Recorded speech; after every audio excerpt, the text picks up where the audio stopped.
Assalamualaikum dan salam sejahtera saya ucapkan. Nama saya Nurul Natasha binti Al-Hadi dan nama matrik saya 275704. Pada 2 Julai 2022, kumpulan saya telah mengadakan satu sesi webinar bersama dengan Sarjan Rupus yang berkaitan dengan Akta Hasutan 1948 mengenai hak kebebasan bersuara. Pada pendapat saya, Akta Hasutan 1948 merupakan akta yang sangat penting untuk mengekalkan keamanan negara. Hal ini kerana dalam sesi webinar tersebut, Sarjan Rupus telah berkongsi mengenai kes-kes yang terlibat tentang Akta Hasutan ini. Saya pasti jika Akta Hasutan 1948 ini digubal, saya pasti negara kita tidak dapat mengekalkan keharmonian seperti sekarang. Dan melalui perkongsian itu juga saya mendapati bahawa kita sebagai seorang masyarakat ataupun sebagai seorang rakyat Malaysia, kita mempunyai hak kebebasan bersuara, tetapi kita perlu ingat kita tidak boleh menyentuh isu-isu sensitif dan tidak boleh melampaui batas dalam setiap posting yang kita lakukan. Hal ini kerana jika didapati kita melampaui batas, kita mungkin akan didakwa di dalam Akta Hasutan 1948. Assalamualaikum, nama saya Jamilatul Wahidah binti Kamal Zabri, nombor matrik saya 278870. Pada pandangan saya mengenai Akta Hasutan ini melalui program webinar tersebut, saya dapat mengetahui apa itu Akta Hasutan 1948. Akta Hasutan ini sememangnya penting kerana jika akta ini digubal, sudah pasti ianya akan menggugat kestabilan politik kerana rakyat bebas untuk bersuara dan mengeluarkan sebarang kenyataan tanpa tapisan dan batasan.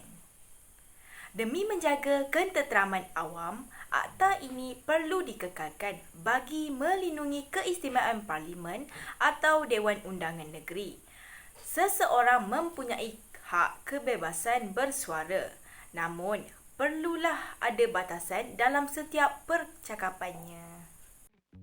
Hello, nama saya Ainul Maisara binti Nasafiat, nombor matrik 273902, dan ini adalah video personal view saya mengenai webinar kami, iaitu diskusi webinar kebebasan bersuara dalam Akta Hasutan 1948 bersama panel jemputan iaitu Sarjan Rupus Anak Jambar dari Unit Bahagian Siasatan Jenayah di IPD Mukah, Sarawak.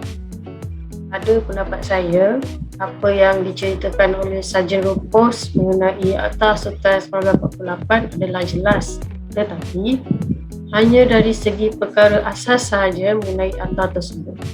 Seperti yang dibicarakan oleh Sarjan Rupus, beliau tidak mempunyai banyak pengalaman dalam mengendali kes dalam Akta Hasutan ini kerana menurut beliau, jawatan beliau adalah Exco OKT yang bermaksud orang kena tuduh, di mana tugas beliau adalah membawa OKT itu ke mahkamah jika ada penangkapan. Ada pendapat saya lagi sekali, diskusi kami ini akan jadi lebih menarik kalau kita dapat mengetahui lagi mendalam mengenai Akta Hasutan ini, seperti perbincangan tentang kes-kes yang melibatkan Akta Hasutan dan proses perbicaraan mahkamah mengenai kes-kes tersebut. Itu sahaja dari saya dan terima kasih. Hello dan selamat sejahtera. Nama saya Jenisi Sorafin Siti anak Mike dan nombor matrik saya 277297. Kumpulan kami telah mengadakan satu webinar yang bertajuk diskusi webinar kebebasan bersuara Akta Hasutan 1948. Dan semasa webinar tersebut berlangsung, panel jemputan kami ada menyatakan beberapa kes yang melibatkan Akta Hasutan, dan salah satu kes yang disebut oleh beliau ialah kes berkenaan dengan Presiden ISMA, iaitu Abdullah Zaid Abdul Rahman yang telah mengeluarkan kenyataan berbaur hasutan. Melalui kenyataan yang dikeluarkan oleh Presiden ISMA tersebut, beliau telah menyatakan bahawa orang Cina yang datang ke negara ini adalah penceroboh, dan disebabkan oleh hal tersebut, ramai pihak yang tidak berpuas hati dan telah membuat satu laporan polis terhadap beliau. Dan disebabkan oleh perkara ini juga, beliau akhirnya telah disiasat di bawah Akta Hasutan 1948. Pada pendapat saya, sebagai rakyat Malaysia, kita sememangnya bebas untuk mengeluarkan sebarang kenyataan atau perbincangan di mana-mana media sosial atau di mana-mana sahaja. Tetapi, setiap kenyataan yang dikeluarkan hendaklah tidak melampaui batas dan seharusnya kita haruslah memikirkan sensitiviti kaum dan juga orang ramai.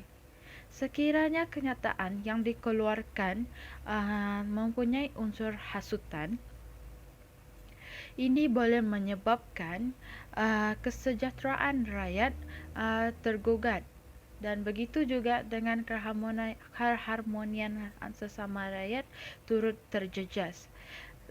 Bagi saya, kita sememangnya boleh mengeluarkan kenyataan, tetapi kita perlu ingat bahawa kita mempunyai perlembagaan, dan dalam perlembagaan juga turut menyatakan bahawa sebarang kenyataan yang dikeluarkan tidaklah menyentuh sensitiviti diraja ataupun kaum ataupun apa-apa sahaja.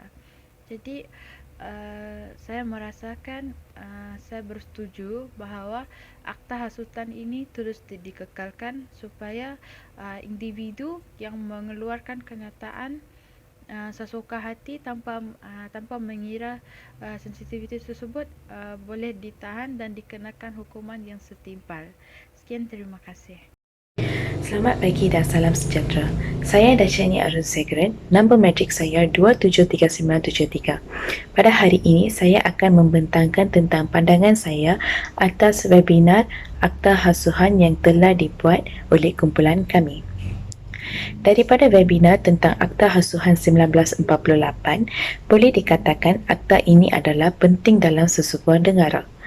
Hal ini kerana seseorang individu berhak untuk bersuara atas keadilan dan hak masing-masing. Daripada hak bersuara, seseorang dapat meluaskan perasaan mereka. Manakala hak bersuara ini ada satu batasannya. Hal ini dikatakan kerana pelepasan batasan ini akan menjadi sebagai satu penghinaan seseorang yang berkuasa atau berpangkat tinggi. Ini boleh menyebabkan mereka yang bersuara daripada batasan dikenakan denda dalam RM5,000 Malaysia atau dipenjarakan selama tempoh tidak melebihi 3 tahun atau kedua-duanya atas Akta Hasuhan 1948 bawah perkara 152, 153 dan 181 Perlembagaan Malaysia. Oleh itu, webinar ini telah memberi satu ilmu pengetahuan kepada para peserta dan akan membantu mereka pada masa hadapan apabila mereka mengalami sesuatu keadaan seperti ini pada masa hadapan. Itu saja daripada kumpulan kami. Terima kasih.